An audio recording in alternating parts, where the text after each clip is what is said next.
The sun hung merciless over the Badlands, a burning eye that watched Cassia Whitlow ride across the scorched earth. Her mare's hooves kicked up clouds of red dust that settled on everything, her worn leather boots, the hem of her faded calico dress, the Winchester rifle strapped to her saddle. She'd been riding for 3 days straight, stopping only when the horse needed water or when exhaustion threatened to knock her from the saddle. Behind her lay nothing but ashes and ghosts. The charred remains of her family's homestead still smoldered in her dreams, along with the screams that had pierced the night when the mob came.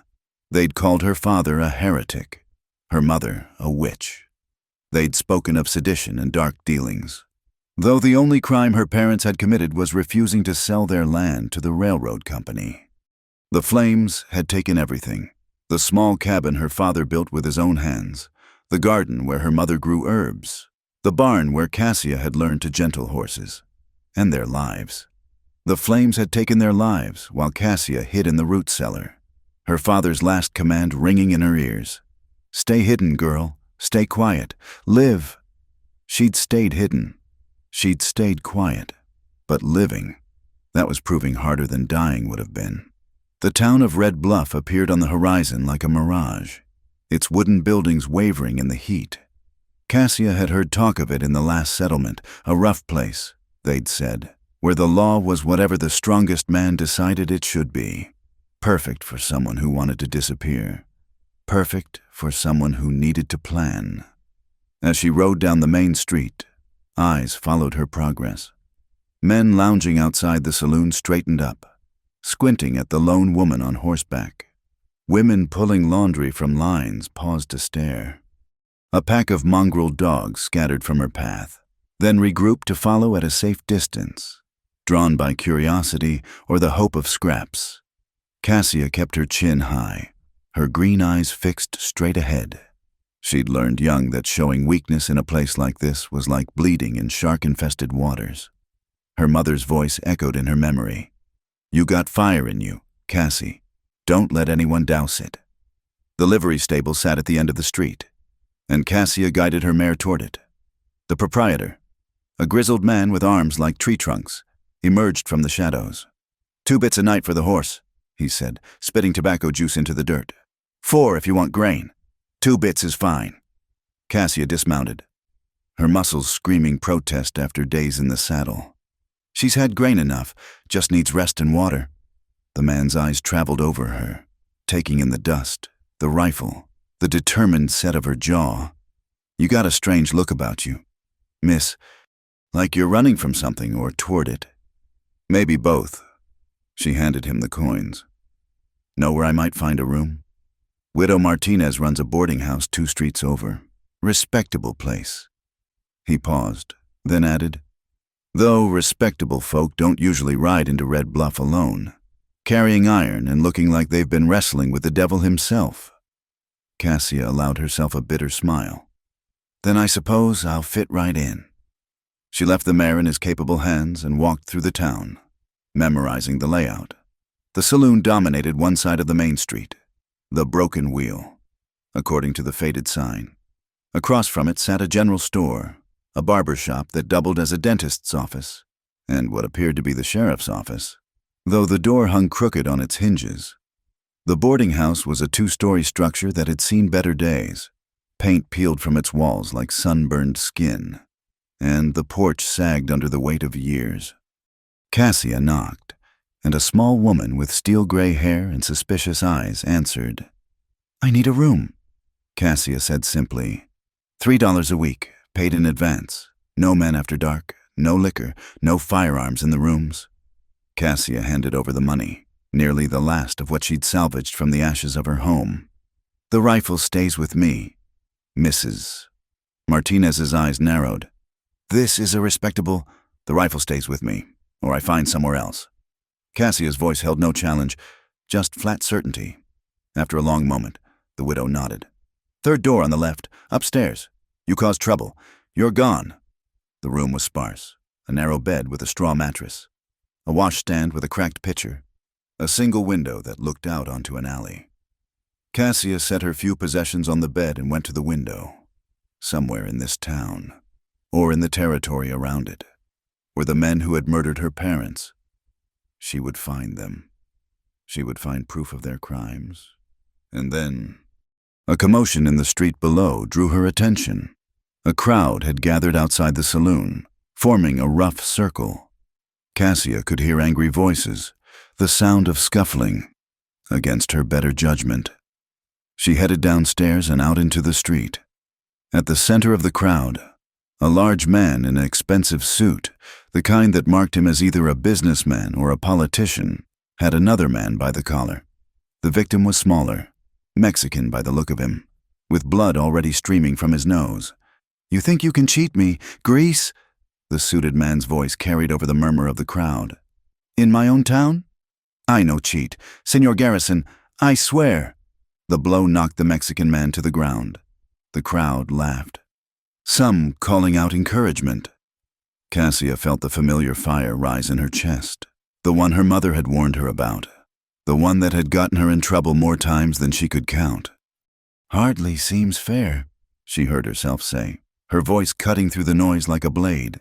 "A man your size beating on someone half your weight." The crowd fell silent. Garrison turned, his piggy eyes finding her immediately. Well, what have we here? A woman with opinions. A woman with eyes." Cassia replied, "Though it doesn't take much to see a coward." The silence stretched taut as a bowstring. Then Garrison laughed, a sound like gravel in a pan. "Boys, we got ourselves a firecracker. Someone ought to teach her what happens to mouthy women in Red Bluff." He took a step toward her. Cassia's hand moved to the Colt at her hip. Not drawing, just resting there. "A promise. I wouldn't." The voice came from behind her, low and steady as distant thunder. "Lady's not wrong. You are a coward, Garrison." Cassia didn't turn, but she felt the crowd's attention shift. Garrison's face darkened. "This ain't your business. Kane made it my business when you decided to put on a show in the middle of town." Footsteps moved past Cassia, and she caught a glimpse of the speaker, tall, broad-shouldered, moving with the controlled grace of a man who'd learned to be dangerous out of necessity rather than choice. "Let him go. Or what? You'll shoot me. Won't need to shoot you, but you'll wish I had." Something in the quiet certainty of those words made Garrison release the Mexican man, who scrambled away into the crowd. Garrison straightened his coat, trying to salvage some dignity. "This isn't over. Kane, and you," he pointed at Cassia, "you'd best watch that tongue of yours. This ain't no place for a woman who doesn't know her place." He stalked off, his cronies trailing behind. The crowd began to disperse, disappointed that the entertainment had ended without blood. Cassia finally turned to look at the man who'd intervened. Silas Kane stood like a man carved from the landscape itself, weathered, solid, marked by years of sun and wind and harder things. His face was all planes and angles, with eyes the color of winter sky. A scar ran from his left temple to his jaw, a pale line through sun-darkened skin. He wore his solitude like armor, she thought, like a man who'd learned that caring too much was a luxury he couldn't afford. "You're new," he said. Not a question. "Observant. Also stupid. Garrison owns half this town. Then the town's half owned by a coward." Something flickered across his face. Amusement. Maybe, though it was gone too quickly to tell. "You got somewhere to stay?" "Widow Martinez's place." He nodded. "Lock your door at night. Garrison's got a memory like an elephant and a mean streak twice as long." He turned to go, and Cassia found herself calling after him. "Why'd you step in?" Kane paused but didn't turn back. "Didn't do it for you. Just don't like watching a man kick a dog that's already down." Then he walked away, leaving Cassia standing in the dusty street with the taste of her own fire still burning in her throat. That night, she lay on the narrow bed and stared at the water stains on the ceiling. Red Bluff was exactly what she'd expected. Lawless, brutal, ruled by men like Garrison who took what they wanted and crushed anyone who stood in their way. Just like the men who'd come for her parents. She'd start at the saloon tomorrow. She decided. Men talked when they drank. and secrets had a way of spilling out with the whiskey. She'd ask careful questions, plant seeds, watch for reactions. Someone here would know about the men who'd burned her family. Someone always knew. Thunder rumbled in the distance, promising a storm that might never come. In places like this, Cassia had learned, the promise of rain was often crueler than the drought itself. But she'd wait. She'd endure. And when the time came, she'd burn just as bright as the flames that had taken everything from her. The fire in her voice would light the way to justice, or it would consume her trying. Either way, she thought as sleep finally claimed her, at least she'd burn for something. The knock came at midnight, sharp and insistent. Cassia jolted awake, her hand finding the Colt beneath her pillow before her eyes fully opened. 3 more knocks followed, measured, deliberate. "Open up, firecracker. Garrison wants a word." She recognized the voice, one of Garrison's men from the saloon.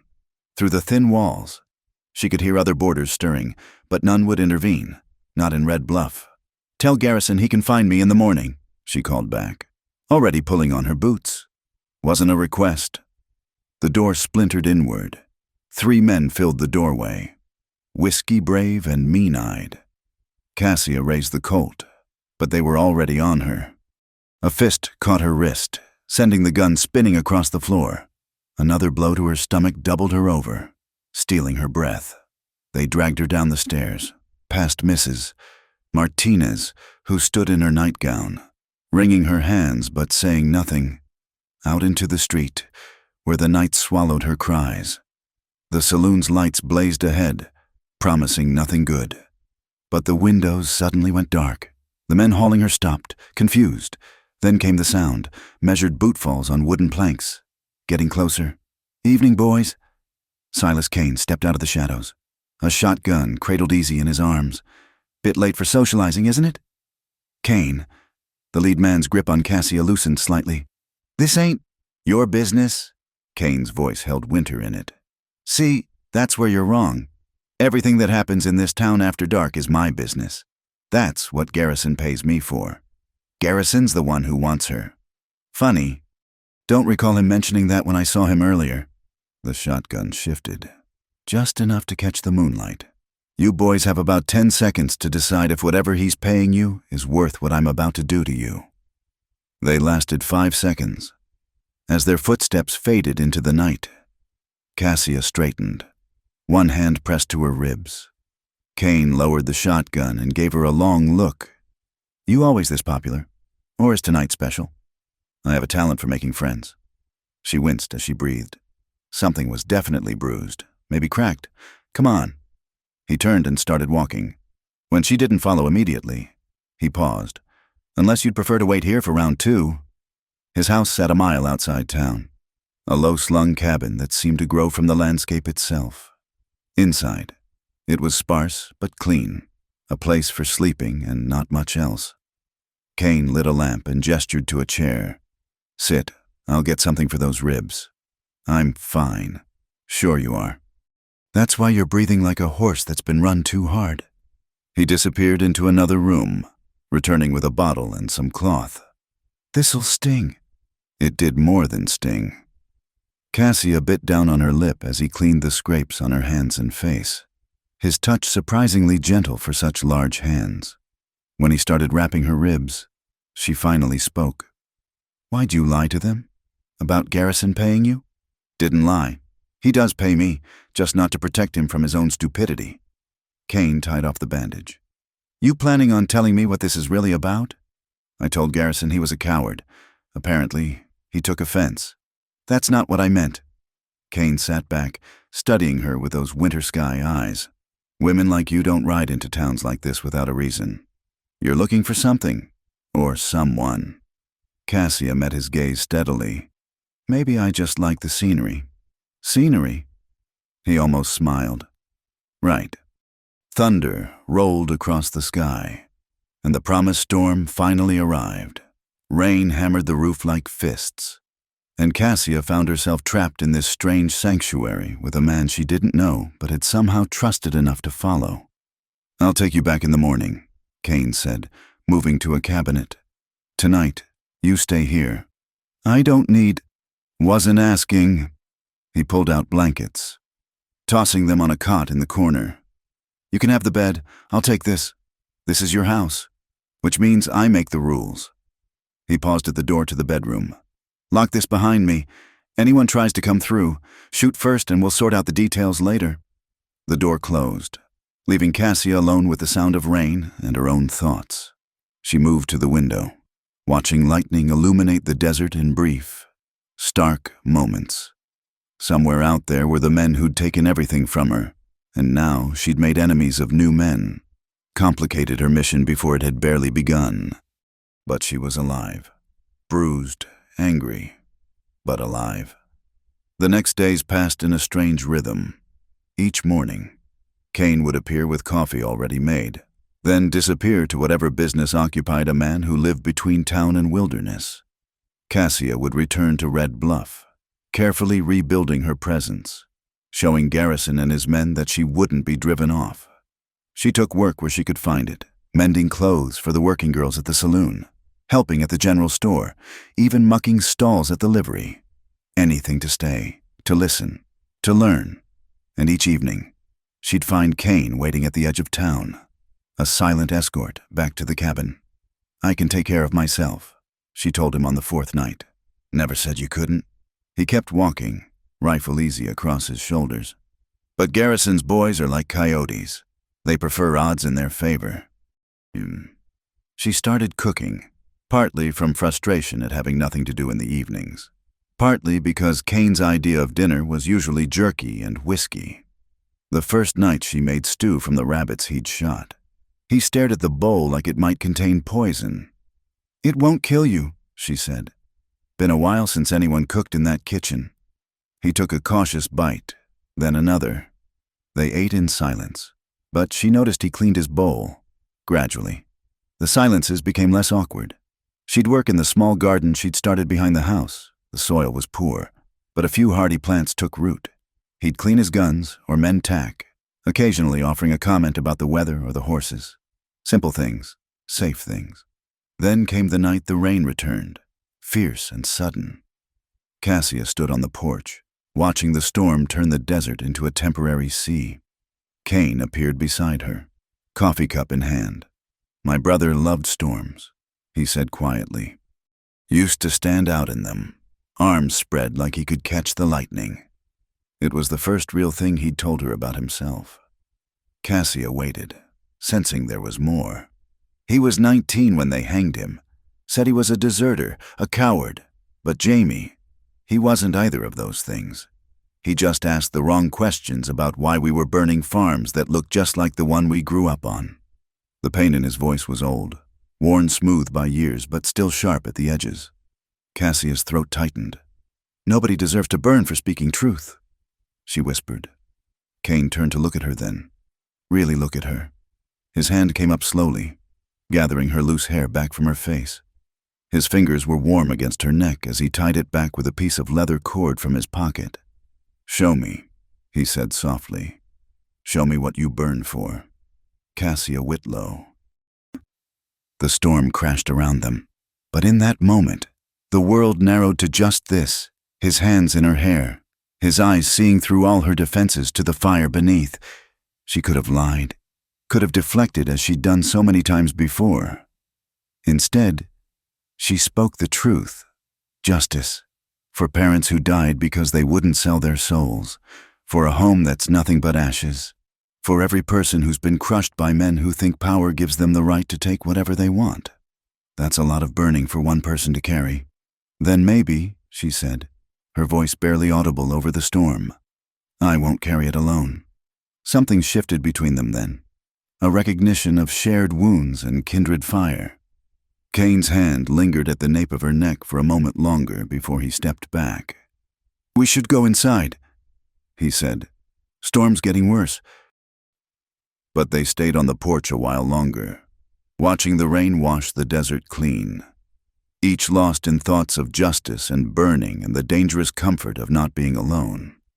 That night, Cassia lay awake listening to the storm and thinking about the man sleeping in the next room.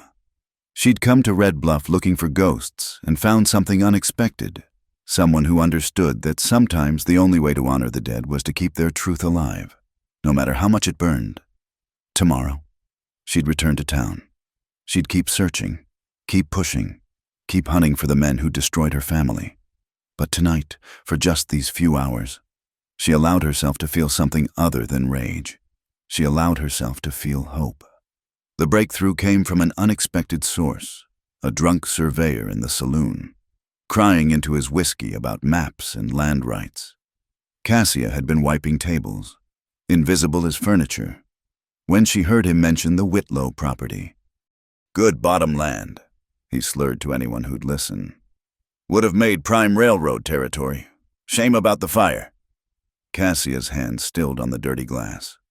She forced herself to keep moving, to stay calm, but her heart hammered against her ribs. After her shift, she followed the surveyor out, catching him in the alley. "The Whitlow place," she said.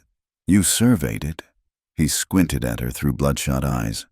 "Who's asking?" "Someone who'll buy your next bottle if you tell me about it." That got his attention. Over cheap whiskey in his rented room? The story spilled out. The railroad company had wanted the Whitlow land for a new route, something about water rights and grazing access. When John Whitlow refused to sell, pressure had been applied. Legal at first, then less so. Whitlock handled the negotiations. The surveyor said, "Theodore Whitlock, big man in the territory, owns half the land between here and Fort Sumner." Cassia's blood chilled. She knew that name, had seen it on documents at the general store, heard it spoken with fear and respect. He ordered the fire. Didn't have to order nothing. Men like Whitlock, they just mention problems, and other folks make them disappear. The surveyor took another pull from the bottle. "Those Mormon folks never had a chance. They weren't Mormon. Whatever they were, they're ash now." He must have seen something in her face because he suddenly backed away. "Hey, I don't want no trouble. I just draw maps." Cassia left him to his bottle and walked through the dark streets, her mind racing. Theodore Whitlock. She had a name now, a target, but Whitlock wasn't some small-town bully like Garrison. He had money, men, connections. Going after him would be like going after a mountain with bare hands. Back at Kane's cabin, she found him sitting by the fire, cleaning his rifle. He looked up when she entered, and whatever he saw in her face made him set the gun aside. "You found something." "Theodore Whitlock." The name tasted like ashes in her mouth. "He wanted my family's land for the railroad, when they wouldn't sell." Kane was quiet for a long moment. "Whitlock's dangerous. Cassia, more dangerous than you know." "I don't care. You should." He stood, moving closer. "He owns judges, lawmen, half the territory government. You go after him directly. You'll be dead before you can prove anything. Then I'll find proof first." "What proof? The word of a drunk surveyor? Stories from scared townspeople?" Kane's jaw tightened. "You need evidence, documents, something that can't be ignored or buried. Then I'll get them." Cassia's chin lifted. "Whitlock must have an office in town, records, correspondence. Guarded day and night. You'd never get close." "Then I'll find another way." She was pacing now, energy crackling through her like lightning. "There's always another way." Kane caught her arm, stopping her mid-stride. "This isn't just about justice anymore. This is about suicide." She wrenched free. "My parents are dead, murdered, and you want me to what? Forget? Move on? Find a nice man and settle down? I want you to live." His voice was raw. "Is that so wrong? Not if living means something. Not if—" She broke off as tears suddenly overwhelmed her. Months of grief and rage finally breaking through. "They burned them alive. Silas. I heard the screams. I smelled—" She couldn't finish, couldn't breathe through the memory. Kane pulled her against him, and she collapsed into his chest, sobbing as she hadn't since that terrible night. He held her while the storm passed through her, one hand stroking her hair, saying nothing. There was nothing to say. When the tears finally stopped, She pulled back, embarrassed by her weakness, but Kane cupped her face in his hands, thumbs brushing away the last of the moisture. "We'll find a way," he said quietly. "But we do it smart, we do it careful. And we do it together. We? You think I'd let you face Whitlock alone?" Something fierce flickered in his eyes. "My brother died because men like Whitlock decided he was inconvenient. Maybe it's time someone reminded them that the meek aren't the only ones who can inherit the earth." The next morning, Kane disappeared into town. When he returned, he had news. "Whitlock's coming to Red Bluff. 3 days from now. Some kind of business with the railroad expansion." He set a paper on the table, a survey map with property lines marked in red ink. "Got this from the land office. Your family's plot is marked for acquisition. But they're dead. How can—" "Unclaimed property reverts to the territory after a year, unless a legitimate heir comes forward." He gave her a meaningful look. "You never officially registered as next of kin, did you?" Cassia shook her head. She'd been too focused on running, on surviving, to think about legal matters. "Then, as far as Whitlock knows, he's in the clear. He'll file the claim when he's in town, take the land legal-like, and nobody will question it. Over my dead body. That's what I'm trying to avoid." Kane studied the map. "But this gives us an opportunity. Whitlock will have the original documents with him, surveys, correspondence, maybe even orders about your family. Men like him keep records of everything, insurance against their partners turning on them. So we steal them? We acquire them." A smile ghosted across his face. "I know where he'll be staying. The Imperial Hotel. Best rooms in town. Man like Whitlock wouldn't sleep anywhere else." They spent the next 2 days planning. Kane sketched layouts, identified guard positions, timed rotations. Cassia practiced with lockpicks on every door in the cabin until her fingers moved without thinking. They were preparing for war, but a quiet war, fought in shadows and silence. The night before Whitlock's arrival, Cassia couldn't sleep. She stood at the window, watching clouds chase across the moon. Kane joined her, 2 cups of coffee in hand. "Scared?" he asked. "Terrified." She took a sip, grateful for the warmth. "What if we fail? What if he gets away with it? Then we try again and again, until we get it right." He was quiet for a moment. "Cassia, whatever happens tomorrow, I want you to know something." She turned to face him, heart suddenly racing for reasons that had nothing to do with Whitlock. "You brought something back to life in me," he said softly. "Something I thought died with Jamie. The part that believes fighting still matters. That justice isn't just a word people use to pretty up revenge." His hand found hers in the darkness. "Whatever happens, I'm glad you rode into Red Bluff with fire in your voice." Cassia squeezed his hand. Words stuck in her throat. They stood there as dawn approached, 2 damaged souls preparing to take on a man who crushed lives like insects. The odds were impossible. The danger was real. But for the first time since she'd watched her world burn, Cassia didn't feel alone. The fire inside her still raged, but now it had purpose, direction, and something else. Someone who understood that sometimes the only way forward was through the flames. Tomorrow, Theodore Whitlock would arrive in Red Bluff. Tomorrow, the real fight would begin. Tonight, she held Silas Kane's hand and let herself believe they might actually win. Theodore Whitlock arrived in Red Bluff like a conquering general, his black carriage flanked by 4 armed riders. Cassia watched from the general store window as he stepped down, a large man with silver hair and cold eyes, wearing a suit that cost more than most folks saw in a year. "That's him," she whispered to Kane, who stood beside her pretending to examine bridles. "Easy." His hand brushed her arm, a gentle warning. Stick to the plan. The plan was simple in concept, dangerous in execution. While Whitlock conducted his business at the bank, Cassia would slip into his hotel room and search for documents. Kane would create a distraction if needed, keeping Whitlock's men occupied. But plans, Cassia had learned, rarely survived first contact with reality. She made her move at dusk. When the changing shifts created gaps in the hotel's security, the Imperial's backstairs were poorly lit, and her dark dress helped her blend into the shadows. The lockpicks felt slippery in her sweating hands as she worked on Whitlock's door. Inside, the suite reeked of expensive cigars and pomade. Cassia moved quickly to the desk, rifling through papers, land deeds, contracts, correspondence.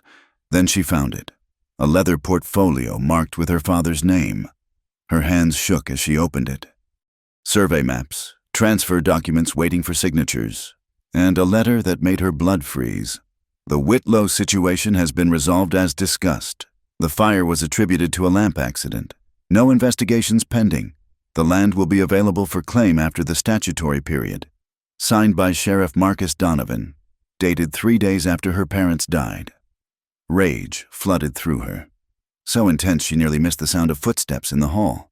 She grabbed the portfolio and dove behind the heavy curtains just as the door opened. "Told you to wait downstairs." Whitlock's voice, irritated. "Apologies, Mr. Whitlock, but there's been a disturbance. Kane's been asking questions about your security arrangements." Cassia pressed herself against the window, hardly daring to breathe. Through a gap in the curtains, she could see Whitlock move to the desk, his hand going immediately to where the portfolio had been. "Son of a—" He spun around. "Search the room, now!" Heavy boots moved across the floor. Cassia gripped the portfolio tighter, calculating the distance to the door. Too far. The window behind her was 3 stories up. No escape. A hand grabbed the curtain, started to pull. Gunshots erupted from the street below. Shouts, breaking glass, the thunder of horses. The man yanking the curtain paused, torn between his search and the chaos outside. "Go!" Whitlock barked. "All of you, protect the carriage!" The boots retreated. Whitlock himself moved to the window. The other window, thank God, peering down at the street. Cassia didn't wait. She slipped from behind the curtain and ghosted toward the door. She'd almost made it when Whitlock's voice froze her. "I know you're there, girl. The Whitlow daughter. Thought you died with your parents." Cassia turned slowly. Whitlock stood silhouetted against the window, a derringer in his hand. "Should have stayed dead," he continued. "Would have been cleaner for everyone." "Like my parents' death was clean? Your father was a fool. I offered him 3 times what that land was worth. He could have taken the money, moved somewhere else, lived comfortable. Instead, he chose to be difficult. So you burned them alive." I didn't light the match. Whitlock's smile was winter cold. "I never do. That's what men like Donovan are for. Crude tools for crude work. You're a monster. I'm a businessman, and you're a loose end." He raised the derringer. "Drop the portfolio." Cassia clutched it tighter. "No. Then you'll die holding it. Either way, I win." The door burst open. Kane filled the doorway, his Colt already aimed. "Gun down. Whitlock." "Kane." Whitlock didn't lower the derringer. "Should have known you'd be involved. Still trying to save every lost cause that crosses your path. Last warning. You won't shoot me. Too many witnesses saw you enter the hotel. My men will hunt you down before—" Kane's shot took the derringer from Whitlock's hand, sending it spinning across the room. Whitlock cried out, clutching his bloody fingers. "Run!" Kane told Cassia. "Now!" They fled through the hotel's corridors, down the service stairs, out into the alley where Kane had left horses. Behind them, shouts and boots on wooden floors. They mounted and spurred the horses into the gathering darkness. The portfolio clutched against Cassia's chest like a lifeline. They rode hard for an hour before Kane led them off the main trail, following a dry riverbed to a grove of cottonwoods. Only when he was sure they weren't followed did he dismount. "Let me see," he said, helping Cassia down. She handed him the portfolio with trembling hands. Together, they examined the documents by moonlight, each page more damning than the last. Orders for intimidation, bribes to officials, and that terrible letter confirming the sheriff's complicity in murder. "This is enough," Kane said quietly. "With this, we can—" "Can what?" Cassia's voice cracked. Take it to the law? The same law that helped murder them? There's a federal marshal in Santa Fe, judge too. Whitlock doesn't own everyone. And if he does, Kane gripped her shoulders. Then we keep fighting. But this isn't just about revenge anymore. Cassia, it's about stopping him from doing this to anyone else. She wanted to argue, wanted to ride back to town and put a bullet in Whitlock herself. The fire in her chest demanded action, demanded blood. But Kane was right. Her parents wouldn't want her to become a killer. They'd want justice, real justice. I'm scared, she admitted. What if... Hey! Kane pulled her closer, his forehead touching hers. We've come this far. We'll see it through. They stayed in the grove until dawn, planning their next move. But as the sun rose, Cassia realized something had shifted in the night. The partnership born of necessity had become something deeper when Kane had burst through that door, ready to kill for her. She'd seen the truth in his eyes. This wasn't just about shared grief anymore. This was about two broken people who'd found in each other a reason to be whole again. Silas? She began, but he pressed a finger to her lips.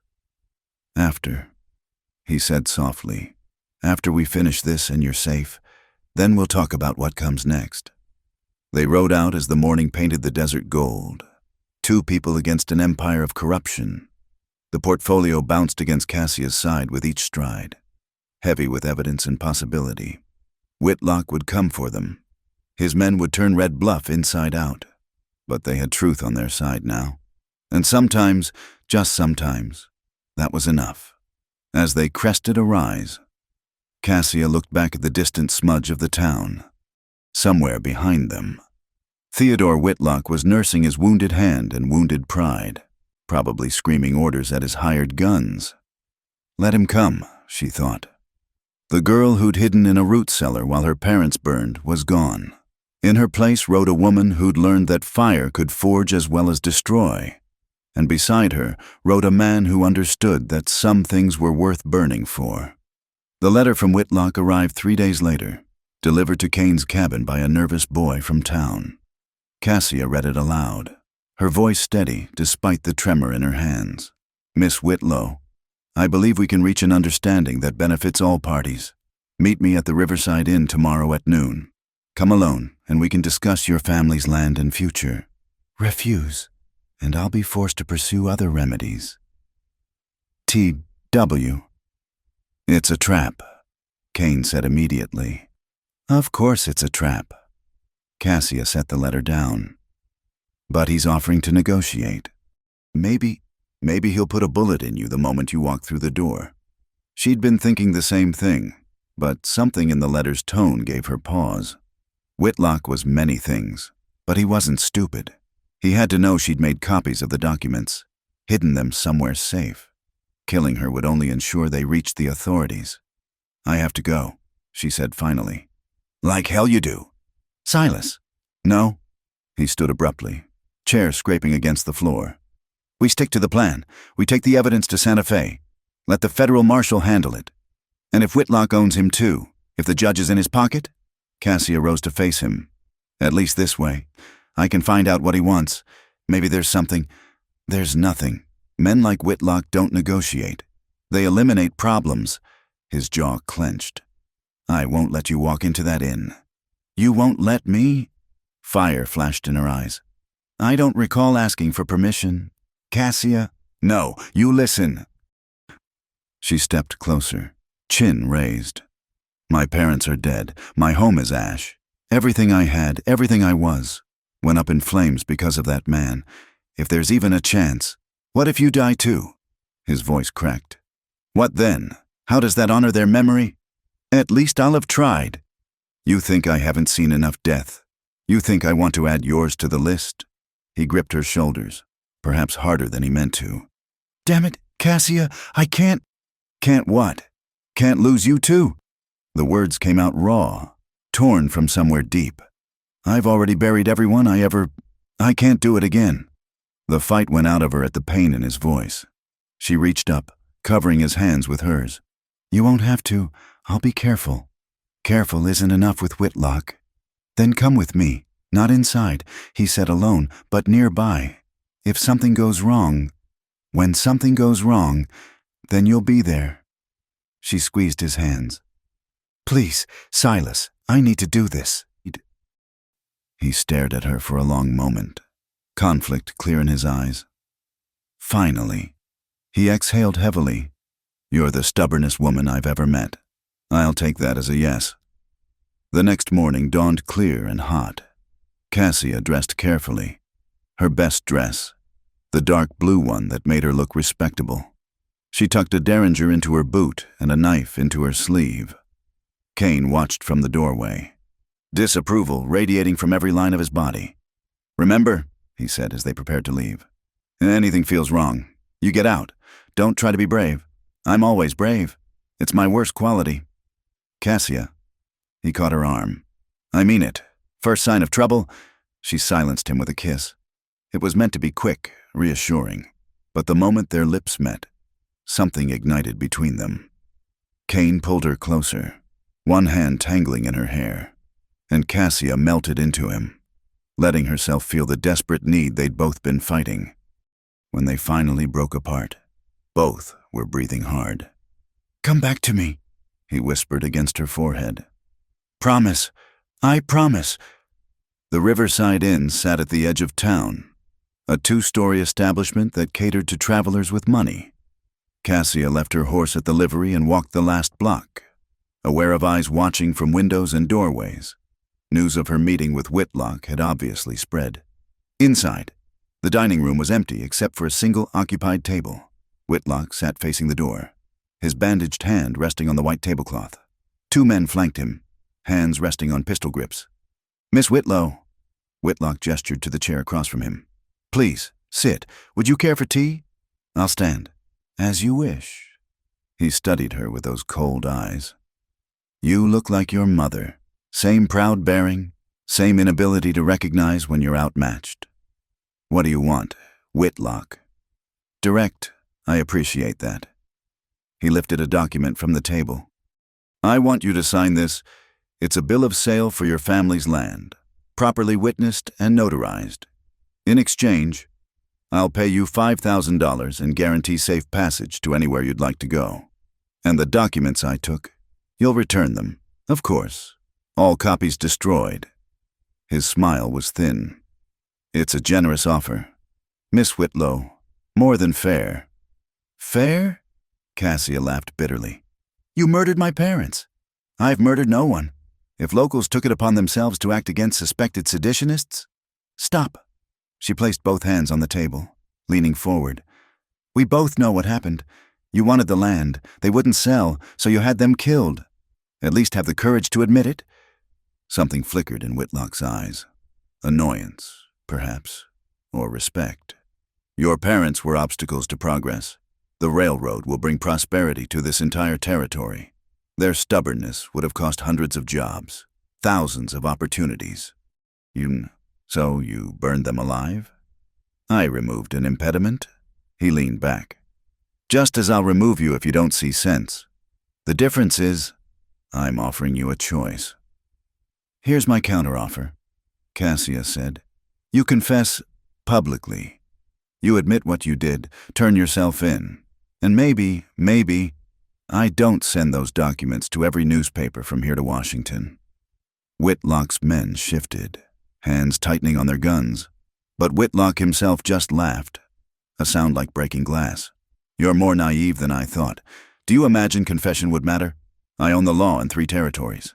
Judges dine at my table. Senators owe me favors. He stood, straightening his coat.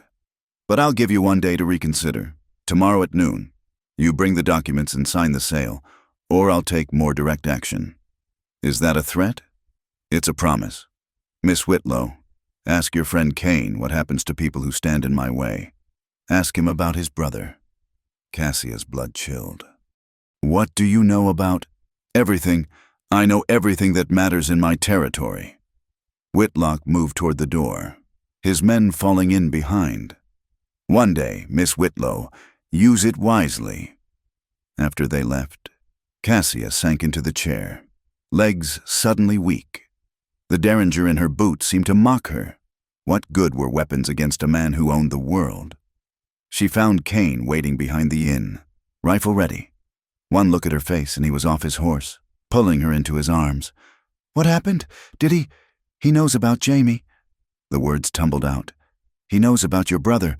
Said to ask you what happens to people who stand in his way." Cain went very still. When he spoke, his voice was deadly quiet. "Get on your horse. Silas! Now! Cassia!" They rode in tense silence back to the cabin. Once inside, Cain began pulling weapons from hiding places. Rifles, pistols, boxes of ammunition. Cassia watched, alarmed by the cold efficiency of his movements. "What are you doing?" "What I should have done years ago." He checked the action on a Winchester. "Ending this." "You can't just—" "Can't I?" He turned on her, eyes blazing. "He threatened you. Used my brother's death as a weapon. Some men deserve killing. Cassia. And then what? You become a murderer? They hang you." She moved between him and the weapons. "That's not justice. That's just more death. Sometimes they're the same thing." "No." She gripped his face between her hands, forcing him to meet her eyes. "No, they're not. You taught me that. Remember? We do this smart. We do this right." The rage in his eyes slowly faded, replaced by exhaustion. He slumped forward, forehead resting against hers. "I can't let him hurt you." "He won't. We won't let him." She stroked his cheek. "One more day. We leave tonight for Santa Fe. File the documents with the federal authorities. Let the law handle it. And if the law fails, then we revisit this conversation." She managed a weak smile. "But let's try it my way first." That night, as they prepared for the journey to Santa Fe, Cassia found herself watching Cain, the way he moved, economical and sure, the care he took with everything he touched, the gentleness beneath the hard exterior. She loved him. The realization hit her like a physical blow. Somewhere between that first night when he'd saved her from Garrison's men and now, she'd fallen completely, irrevocably in love with Silas Cain. Tomorrow would bring whatever it brought. Whitlock would act or he wouldn't. The law would work or it wouldn't. But tonight, she had this man, this moment, this fragile hope that maybe, just maybe, they'd both live to see justice done, as if sensing her thoughts. Cain looked up from loading supplies. Their eyes met across the lamp-lit room, and something passed between them. Understanding, promise, and, yes, love. Whatever tomorrow brought, they'd face it together. They never made it to Santa Fe. The ambush came at Devil's Creek, where the trail narrowed between red rock walls. Cassia saw the glint of metal a heartbeat before Cain shouted, "Down!" She threw herself from the saddle as bullets split the air where she'd been. The horses scattered, leaving them crouched behind a fallen cottonwood. Rifle fire echoed off the canyon walls, making it impossible to count their attackers. "How many?" Cassia gasped, checking the derringer she'd pulled from her boot. 6, maybe 8. Cain had his Winchester out, returning fire with careful precision. They were waiting for us. Of course they were. Whitlock had probably had men watching the road since yesterday. Cassia cursed herself for not anticipating this. "Can we make it to those rocks?" She pointed to an outcropping 20 yards away. "Not without—" Cain's words cut off as he jerked backward, blood blooming across his left shoulder. "Silas!" Cassia caught him as he fell against the log. Red seeped through his shirt, spreading fast, too fast. "I'm all right." But his face had gone gray, and his rifle hands shook. Rage flooded through Cassia, pure, clean, burning rage. These men had taken her parents. They would not take Silas too. She grabbed his rifle, stood, and started firing. Maybe it was surprise, maybe luck, but her wild shot sent the ambushers ducking for cover. In the lull, she hauled Cain to his feet. "Move!" They stumbled toward the rocks, Cassia half dragging him, still firing one-handed. Bullets chipped stone around them, but they made it to shelter. Cain collapsed against a boulder, breathing hard. "Let me see." Cassia tore open his shirt. The wound was high on the shoulder, bleeding freely but missing the lung. "You'll live, but I need to stop this bleeding." No time. He gripped her wrist with surprising strength. They'll flank us. You have to go. Like hell. Cassia, I said no. She tore strips from her petticoat, packing the wound. We're getting out of this together or not at all. A voice called from beyond their shelter, one of Whitlock's men. Throw out the documents and walk away, girl. No need for both of you to die. Generous of you, Cassia called back, tying off the bandage. Here's my counter. You walk away, and I don't put bullets in every last one of you. Laughter echoed off the rocks. Brave words for a woman with a wounded man and 6 rounds left. Kane managed a pained smile. Your negotiation skills need work. Shut up and let me think. But there wasn't much to think about. They were outnumbered, outgunned, and Kane was losing blood. The documents were in her saddlebags, probably scattered with the horses. Even if she could retrieve them, what then? There, Kane pointed with his good arm. The wash leads back to the creek. Cassia saw it, a narrow drainage channel carved by flash floods. It would provide cover, but only if Kane could move. Can you make it? Do I have a choice? They waited for a lull in the gunfire, then moved. Kane bit back groans as they slid down into the wash, but he kept going. The channel was barely wide enough for them to crawl through, rough stone tearing at clothes and skin. Behind them, shouts indicated their escape had been discovered. Boots pounded on rock. Getting closer, the wash opened onto the creek bed, but 20 yards of open ground lay between them and the opposite bank's cover. When I start shooting, you run, Kane said, propping himself against a rock. We've been through this. I'm not leaving you. Damn stubborn woman. But there was affection in his voice. Then we go together. On 3? She nodded, checking her remaining ammunition. Not much, but maybe enough. 1, 2. They burst from the wash, Kane firing left while Cassia went right. The surprise bought them seconds. They were halfway across when Kane stumbled, his wounded shoulder giving out. Cassia caught him, heard the bullet that would have taken her head whistle past. More shots kicked up dirt around them. 10 yards, 5, almost. Pain exploded through her side as a bullet found its mark. She gasped, but didn't stop, half dragging Kane into the shelter of the far bank. They tumbled down together, rolling into a tangle of salt cedar. Cassia! Kane's hands found the spreading red on her dress. No, it's not bad. She could barely get the words out. Just caught the ribs. It was bad, and they both knew it. Blood soaked through her fingers where she pressed against the wound, but they were alive, hidden in the thick brush. For now. Well, that was stupid. She managed. Brave, Kane corrected. Stupid, but brave. They lay there, bleeding into the sand, listening to Whitlock's men search the opposite bank. The sun beat down mercilessly. Cassia's throat burned with thirst, but the creek was dry this time of year. Silas? Her voice seemed to come from very far away. I need to tell you something. Save your strength. No, in case, I need you to know. She turned her head to meet his eyes. I love you. I've loved you since that night on the porch, watching the storm. Maybe even before. His hand found hers, gripping tight. Cassia, let me finish. You brought me back to life. After the fire, I was just existing, burning with hate. But you showed me there was something more, something worth living for. She squeezed his hand. So thank you for that, for everything. You're going to be fine. His voice was fierce. We're both going to be fine, and we'll have this conversation properly. And I'll tell you how I've loved you from the moment you stood up to Garrison in the street like an avenging angel. Despite everything, she smiled. An angel.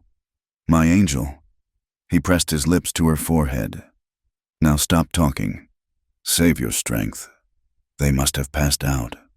When Cassia woke, stars pricked the desert sky. Kane lay beside her, too still. For a heart-stopping moment, she thought, but no, his chest rose and fell, barely. She tried to sit up and immediately regretted it. The world spun, and fresh wetness spread from her wound. But something else caught her attention. Hoofbeats. Coming fast. This was it. Then, Whitlock's men had found them. She fumbled for the derringer, though she could barely hold it. At least they'd die fighting. At least they'd die together. But the rider who appeared wasn't one of Whitlock's men. It was Mrs. Martinez from the boarding house, of all people, leading a pack mule. Senora Cassia, thank the saints. The widow slid from her mount, surprisingly spry. I followed the gunfire. Where is, Senor Kane, too? Come, quickly. Can you ride? How? Why? Questions later. Whitlock's men are still searching. We must go now. Somehow, they got Kane onto the mule. Cassia clung to the saddle horn, fighting unconsciousness as Mrs. Martinez led them into the deeper desert. The last thing she remembered was the widow's voice, praying in Spanish, and the strange comfort of knowing that angels apparently came in unexpected forms. She woke in a cave, firelight dancing on stone walls. Her side burned but had been properly bandaged. Kane lay nearby, pale but breathing steadily. Mrs. Martinez sat between them, keeping watch. Welcome back, the widow said. You've been sleeping 2 days. 2 days. Cassia struggled to sit up. Whitlock, the documents. Safe. Your saddlebags caught in the rocks. I retrieved them. Mrs. Martinez handed her a cup of water. Drink slowly. Why? Cassia asked when she could speak again. Why help us? The widow's face hardened. Whitlock took my husband's land 10 years ago. Said he died owing taxes, lies, all lies. But I was just a Mexican widow. Who would listen? She touched the documents. These papers, they're not just about your family. They're about all of us he's destroyed. Kane stirred, eyes finding Cassia immediately. The relief in them made her heart ache. You're alive, he whispered. So are you. We're hard to kill. Apparently. Thank God. His hand sought hers. When you went down, I thought, shh, we're here. We made it. Mrs. Martinez stood. I'll give you privacy, but we must decide soon. Whitlock has men everywhere looking for you. The cave is safe for now, but... After she left, Kane and Cassia lay in the flickering quiet, hands clasped between them. She's right, Cassia said finally. We can't stay here. Santa Fe's still 3 days' ride. Neither of us can make that journey. Not yet. Then what do we do? Kane was quiet for a long moment. Then, we don't run. We don't hide. We finish this where it started. Red Bluff? That's suicide. Maybe. Or maybe it's time to stop letting Whitlock dictate the terms. His eyes glinted with something Cassia had never seen before. You wanted justice? Then let's give it to them. Publicly. Make it so loud and clear that even Whitlock's money can't silence it. How? Mrs. Martinez isn't the only one he's hurt. The whole town has stories. What if they all spoke up at once? What if we made it impossible to ignore? Cassia felt the fire rekindle in her chest. Not the wild rage of before, but something steadier, stronger. A public testimony, documents and witnesses. She squeezed his hand. It could work, or it could get us all killed. Then at least we'll burn bright. They spent another day recovering, planning, while Mrs. Martinez sent quiet messages to those she trusted. Words spread carefully. A meeting, a chance for justice, an opportunity to speak truth. As they prepared to leave the cave, Kane caught Cassia's arm.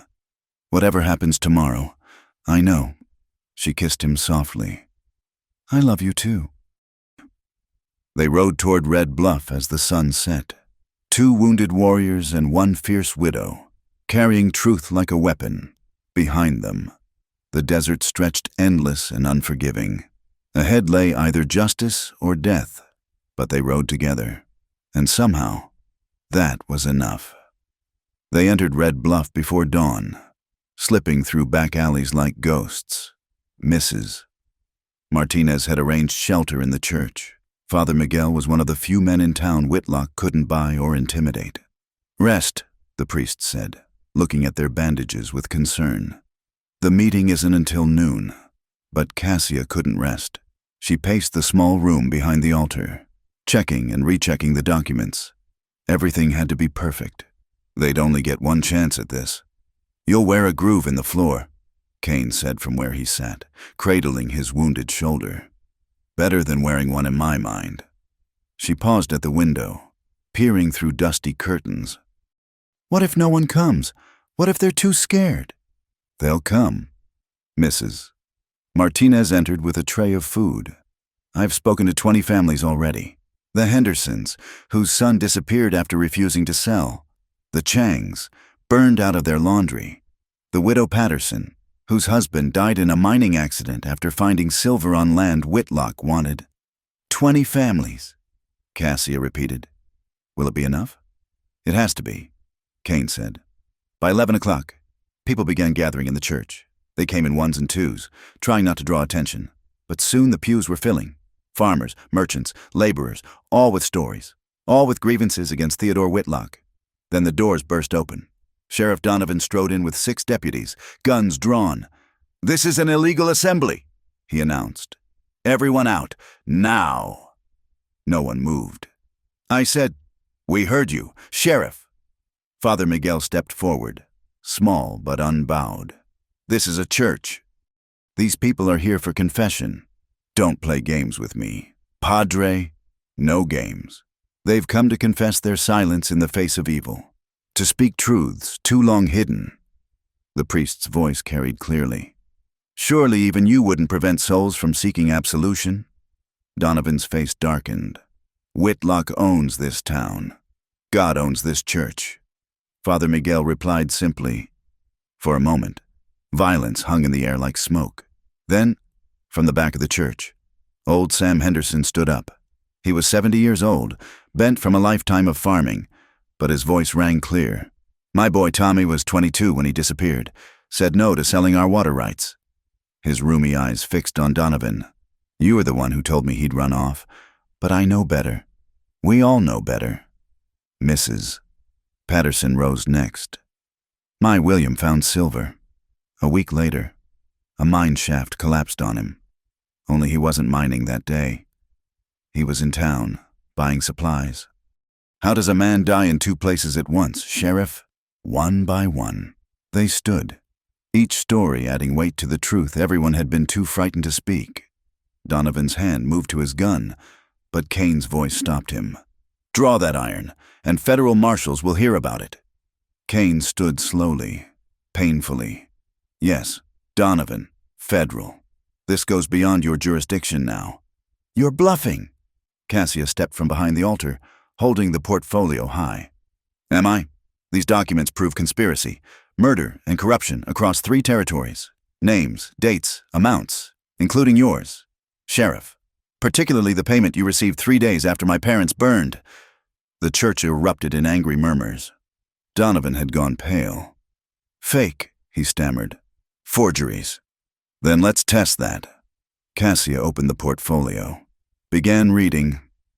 October 15th, payment to Marcus Donovan, $500 for resolving the Whitlow matter. Signed by Theodore Whitlock. Witnessed by... Enough. The voice cracked like a whip from the doorway. Whitlock himself stood there, flanked by more gunmen than Cassia could quickly count. "This ends now." He walked down the aisle like he owned it, which, Cassia supposed, he thought he did. The crowd shrank back, old fears returning. But they didn't flee, they stayed, bearing witness. "Miss Whitlow." Whitlock's eyes were winter cold. "You were given a generous offer, last chance to accept it." "I have a better offer," Cassia said, surprising herself with how steady her voice sounded. "Confess, here, now, in front of these people. Tell the truth about what you've done." Whitlock laughed. "Truth? You want truth?" He spread his arms wide. "The truth is that I built this territory. Every railroad tie, every mine shaft, every store in this dusty nowhere exists because of me. These people have jobs because of me. And graves." Someone called out. "Don't forget the graves." Whitlock's face darkened. "Progress demands sacrifice." Easy to say when it's other people doing the sacrificing. Cain said, "You!" Whitlock turned on him. "The noble Silas Cain, still trying to save the world? How did that work out for your brother?" Cain's hand dropped to his gun, but Cassia caught his wrist. "Not yet. Not like this. My parents weren't sacrifice," she said, stepping forward. "They were murder, and everyone here knows it. Knowing and proving are different things. Then let's prove it." Cassia held up a document. "Your own correspondence. Mr. Whitlock. Your orders. Your payments. Your signature on my parents' death warrant. Stolen property proves nothing. Any court. What about this court?" Father Miguel interrupted. "The court of your neighbors. Your community. The people who have to live with what you've done." Whitlock's men shifted nervously. They were outnumbered now. More people pushing into the church. Word spreading through the streets. The whole town, it seemed, had come to see. "This is not a court," Whitlock snarled. "This is a mob." "No." Cassia's voice rose, filled with all the fire she'd carried for so long. "This is justice, the kind that can't be bought or burned away. You killed my parents because they wouldn't bow to you. But look around. Mr. Whitlock. No one's bowing now." And it was true. The crowd stood straighter, emboldened by truth spoken aloud. Even some of Whitlock's men looked uncomfortable. "Sheriff," Whitlock barked. "Arrest her. Arrest all of them." Donovan didn't move. "I said—" "I heard you." Donovan slowly unpinned his badge, let it fall to the floor. "But I'm done. 20 years I've done your dirty work. Told myself it was for the greater good. But Henderson's boy, he was my nephew, my sister's son." His voice broke. "I'm done." The silence that followed was deafening. Then, from somewhere in the crowd, came the slow sound of clapping. One person, then another, then dozens. Not for Whitlock, but for the sheriff who'd finally found his conscience. "You fools!" Whitlock hissed. "You think this changes anything? I own judges, governors. But you don't own us." The voice belonged to Judge Carlton Hayes, who'd been sitting quietly in a back pew. The circuit judge, who'd arrived in town that morning at Mrs. Martinez's urgent telegram. "And I think I've heard enough to convene a grand jury." Whitlock went very still. "You have no authority here." "Federal Circuit Judge, Mr. Whitlock, my authority supersedes yours." Hayes stood, all 6 feet of legal gravitas. "And based on what I've heard and seen today, I'm ordering your arrest pending investigation." "On whose word? A hysterical woman and a mob of malcontents?" "On mine," said another voice from the door. A woman entered, elegant, expensively dressed, with steel in her spine. Cassia recognized her from newspaper sketches. Margaret Whitlock, Theodore's wife. "Margaret?" Whitlock's composure finally cracked. "What are you—" "I'm here to testify," she said quietly. "About the ledgers you keep locked in your study. About the conversations I overheard. About the night you came home with ash on your clothes, saying the Whitlow problem was solved." The church erupted. Whitlock lunged toward his wife. But Cain was there, tackling him despite his wounded shoulder. They went down hard, Whitlock cursing and fighting. But more men jumped in to help. In the chaos, Cassia felt tears streaming down her face, not from sorrow, but from release. The fire that had driven her for so long was finally burning clean, bringing light instead of destruction. "It's over," she whispered. "No," Father Miguel said gently. "It's just beginning. Justice is a long road, not a destination." He was right. There would be trials, testimonies, the slow grind of law. But as Cassia watched Whitlock being led away in shackles, his empire crumbling with each witness who stepped forward, she felt something she hadn't experienced since that terrible night: peace. Cain appeared at her elbow, disheveled from the fight but smiling. "You did it. We did it." She leaned into him, suddenly exhausted. "All of us." Outside, church bells began to ring, not for service, but for celebration. The sound carried across Red Bluff, across the desert, a bronze voice declaring that sometimes Against all odds, truth could triumph over power. Mrs. Whitlock approached them, dignity intact despite the tears on her cheeks. "Miss Whitlow, I'm sorry for everything, for staying silent so long. You spoke when it mattered most," Cassia said. "That took true courage." The older woman nodded. Then quietly, "Your mother would be proud." As the crowd began to disperse, Judge Hayes organizing the legal machinery that would formalize Whitlock's downfall. Cassia stood in the church doorway. The sun was setting, painting the desert in shades of fire. But this time, the flames brought no fear. "What now?" Cain asked, his good arm around her waist. "Now?" Cassia considered. "Now we heal, we rebuild, we live. Together?" She turned to face him, seeing in his eyes the same hope that filled her heart. Together. Behind them, Father Miguel smiled and quietly began planning a wedding. After all, from ashes came new growth, from fire, new light, and from two broken people who'd found each other in the darkness. Perhaps something beautiful could bloom. The fire in Cassia's voice had indeed shown what she burned for: justice, truth, and ultimately, love. And in the end, that flame had lit the way not just for her, but for an entire town ready to step from shadow into light. 1 year later, spring came early to the valley. Cassia stood in the doorway of the cabin, their cabin now, built on the land that had cost so much blood and tears. The morning sun caught the new growth in her garden, rows of corn and beans and squash stretching toward the sky. "Coffee's ready," Silas called from inside. She lingered another moment, watching a hawk circle overhead. The land had healed, as land always did when given the chance. The scars of fire were hidden now beneath new grass. New life. Only if you knew where to look could you find the old foundation stones of her parents' home, incorporated into the new garden walls. Inside, Silas moved with easy grace, no longer favoring his wounded shoulder. The trial had taken months, but Theodore Whitlock now served a life sentence in federal prison. Sheriff Donovan had testified for the prosecution in exchange for a reduced sentence. The town of Red Bluff had elected a new sheriff, Maria Martinez's son, back from the territorial capital with a law degree and a determination to do things right. "Letter from Mrs. Whitlock," Silas said, handing her an envelope.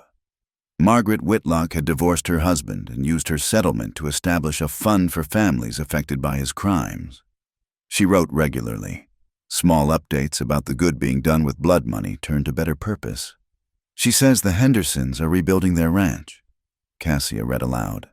"And the Changs are opening a new laundry, bigger than before." "Good."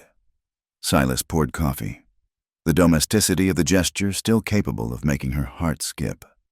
"Johnson stopped by earlier. Wants to know if we'll sell him water rights for his lower pasture." "What did you tell him?" "That my wife handles the business decisions." Cassia smiled. "Your wife? I'm still getting used to that." They'd married 6 months ago, Father Miguel presiding over a ceremony that saw the whole town in attendance.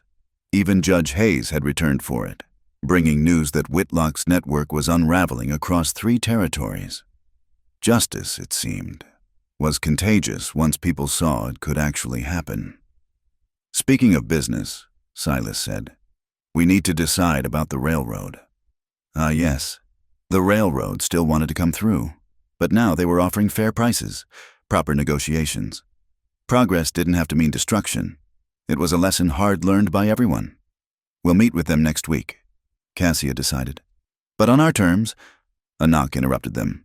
Silas answered, revealing a young woman Cassia didn't recognize, travel-worn, desperate-eyed, clutching a worn carpet bag. "Please," the woman said. "I'm looking for Cassia Cain. They said in town. They said she helps people who've been wronged."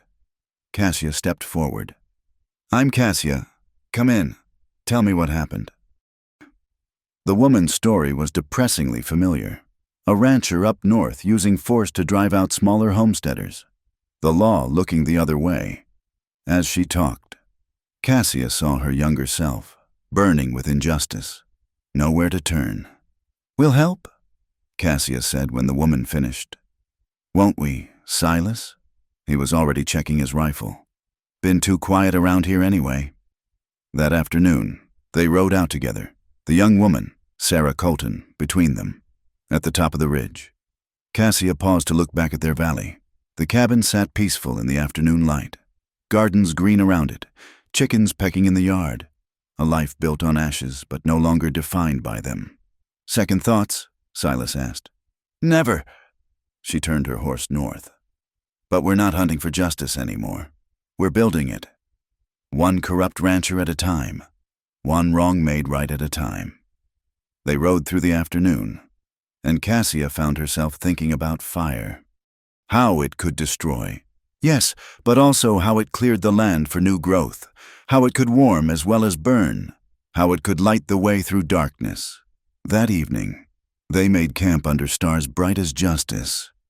Sarah Colton sat by their fire, hope replacing desperation in her eyes as they planned how to approach her problem. Legally first. Always legally first. They'd learned that lesson well. Why do you do this? Sarah asked suddenly. Risk yourselves for strangers. Cassia looked at Silas, saw her own answer reflected in his eyes. Because someone has to. She said simply, because silence in the face of wrong is what lets it flourish. Because we've learned that one voice speaking truth can become many, and many voices can change the world. Or at least our corner of it, Silas added with a smile. Later, as Sarah slept, Cassia and Silas sat together watching the embers die down. His arm was around her head on his shoulder, a quiet intimacy born of shared purpose and deepened by love. No regrets? He asked softly. Only one. She shifted to look up at him. That my parents couldn't see this, couldn't know that their deaths meant something, that justice came. Eventually. They know, Silas said with quiet certainty. Every family we help, every wrong we right, that's their legacy too. That's the fire they lit, still burning. A coyote called in the distance, answered by another. The desert was never truly silent, always alive with small sounds and movements, like justice. Cassia thought, always there, even when you couldn't see it, waiting for someone to tend the flame. We should head home after we help Sarah, she said. The beans will need harvesting soon, and I want to expand the garden, maybe add some fruit trees. Already thinking like a farmer, I'm thinking like someone with a future. She kissed him softly. Something I didn't have a year ago. You always had a future. You just couldn't see it through the smoke. Dawn came slowly, painting the desert in soft pastels. They broke camp efficiently, Sarah helping with newfound energy. As they rode north, Cassia felt the familiar fire stir in her chest, not the wild rage of before, but something steadier, purpose, maybe, or just the simple determination to leave the world a little better than she'd found it. 2 days later, they confronted Sarah's tormentor, a petty tyrant named Wallace who'd grown fat on others' fear. But Sarah wasn't alone now. She had witnesses, documents, and 2 people who knew how to make justice stick. Wallace blustered and threatened, but the federal marshal Silas had quietly contacted was unimpressed. Times are changing, the marshal told Wallace as he led him away. The old ways don't work anymore. Law's got teeth now. Watching Sarah reclaim her home, seeing the gratitude and newfound strength in her eyes, Cassia understood something fundamental. The fire her mother had seen in her hadn't been meant for destruction. It had been meant for this, for illumination, for warmth, for showing others the way through their own darkness. They rode home as autumn touched the valley, the sky vast and blue above them. Smoke rose from their chimney, a welcoming sight. Mrs. Martinez was there, teaching local children to read in what she called the Whitlow Memorial School, 2 rooms added to the side of their cabin. "Welcome home," she called. "How did it go?" "Justice won," Cassia said simply. "Again, it always does, eventually." Mrs. Martinez smiled. "When people like you keep the fire burning." That night, as they lay in bed listening to the wind sing through the canyon, Silas traced lazy patterns on Cassia's back. "You're quiet." he said. That's unusual. Just thinking. She turned in his arms. A year ago, I wanted to burn the world down. Now I want to plant things, build things, create instead of destroy. She paused. Do you think my parents would understand? I think, Silas said carefully, they'd be proud of the woman their daughter became, the woman who took her fire and used it to forge something beautiful from tragedy. Outside, an owl called. Hunting in the darkness, but in their cabin, lamplight pushed back the night. On the table sat fresh bread, preserves from their garden, letters from people they'd helped, small victories, quiet triumphs, life going on. Show me what you burn for, Silas murmured, echoing words from a night that seemed both yesterday and a lifetime ago. Cassia smiled, pulling him close. I burn for this, for us, for tomorrow and all the tomorrows after. For justice, yes, but also for peace. For the right to plant gardens and harvest beans and teach children and grow old with you. That's a good fire, he said. The kind that lasts. And it was. As the seasons turned and years passed, as they helped more Sarah Coltons and faced down more Wallaces, as their garden grew and children played in the yard where tragedy once lived, that fire never dimmed. It burned steady and true, a beacon in the desert, calling to anyone who needed light in their darkness. The girl who'd ridden into Red Bluff with ashes in her past had become a woman with fire in her future. Not the wild, consuming flame of vengeance, but the steady warmth of purpose, of love, of life fully lived. And in the end, that was the greatest justice of all, that from the ashes of destruction had grown something beautiful and lasting, that the fire meant to destroy had instead illuminated a path forward, not just for Cassia and Silas, but for everyone whose lives they touched. The fire in her voice had indeed shown what she burned for, and what she burned for was life itself, in all its messy, painful, glorious possibility. Thank you for joining us around the campfire for this tale of justice and redemption in the Old West. We'd love to hear where you're listening from. Leave a comment below and let's share stories of our own. If you enjoyed Cassia and Silas's journey, please subscribe to Wild West Campfire for more tales of courage, love, and frontier justice. What did you think of their story? What would you have done in their boots? Share your thoughts below. And until next time, keep your fires burning bright. Partners.